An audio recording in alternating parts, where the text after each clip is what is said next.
agreement on the holding of the upcoming general elections. While the VIP did not formally join the Belize Progressive Party, a number of its members did. But what is left of it is going to court, challenging the disparity in the size of constituencies and the voters list. News 5's Isani Caetano reports. Vision inspired by the people, despite not participating in the upcoming general elections, has filed an application in the Supreme Court against the government of Belize. The constitutional challenge is twofold. Firstly, the borough administration, according to VIP, has failed to clean the voters list, effectively denying electors an opportunity to re-register. Secondly, it has also fallen short of impartiality where it concerns the representation system. VIP Chairman Hubert Enriquez. The result is that the voters list, in our opinion, is severely compromised and can hardly be said to be a truly reflective of an updated and accurate list of electors for the upcoming general elections. As stated earlier, we have done our part in writing over and over again to the Election and Boundaries Commission on these matters, but to no avail.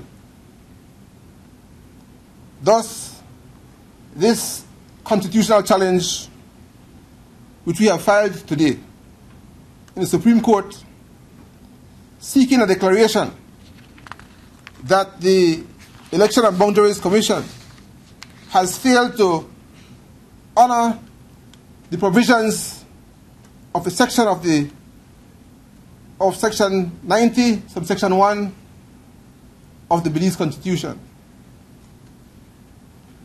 This matter, in our view, has become chronic and urgent. Our records reveal that the last time such an exercise was undertaken was in the year 2008. As of September, the list of registered voters by constituency reflects that Fort George has the least number of electors. On the other end, Belmopan has the most, with a present total of 9,253 voters. According to Senior Counsel Hubert Ellerington, the disparity is glaring. So you have little pockets, little small divisions in Belize district, very small. And then in different areas of the country, you have these huge divisions, which means that if we were following the Constitution, Belize would only have half the amount of representatives it presently has. Only half. Constitutionally, Belize appears to be entitled to only, Belize City, to only half the amount of representatives it presently has. And the other divisions need to be given more representatives, so that when the election comes in, the area representatives who go to the House of Representatives comes not predominantly from Belize City, but from the other districts. Of 31 electoral districts in the country, Belize City, the commercial capital, has the most, with 9 constituencies. The highest concentration of voters are registered in Lake Independence. Nonetheless, that inequality, says Ellerington, is contrary to the law of the land.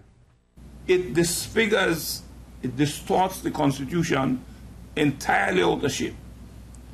And incidentally, this distortion benefits the Honorable Said Musa and the Honorable Dean Burrow. This is a coincidence which I'm sure they will want to explain to the people of Belize. But we are not really waiting for their explanation, because we don't have to wait for their explanation.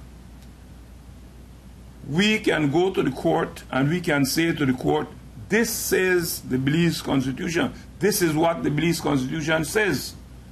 We don't even care if you don't agree with us, because we have other courts that we can go to.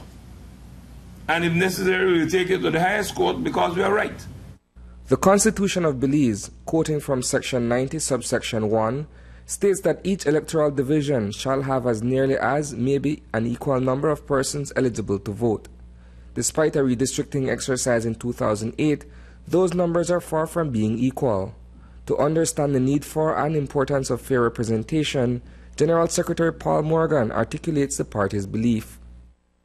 Our philosophy is that with fair representation comes the critical holy grail of development, national unity. Without fair representation, we can have no national unity. Without national unity, there can be no productivity in the nation. Without productivity, our family lives are doomed. If our family lives are doomed, social justice is compromised. I mentioned that in a negative way. Now let us turn it into a positive. With fair representation, we have national unity. With national unity, we have productivity. With productivity, we have good family life. We can raise our families, and if we can raise our families, we have social justice, because it is families taking care of themselves that bring social justice. Reporting for News 5, I am Isani Caetano. With great dispatch, the Caribbean Court of Justice this morning threw out the application of the Bar Association to release the stay on the joint appeals before the court in respect of the nationalizations of Belize Electricity Limited and Belize Telemedia Limited.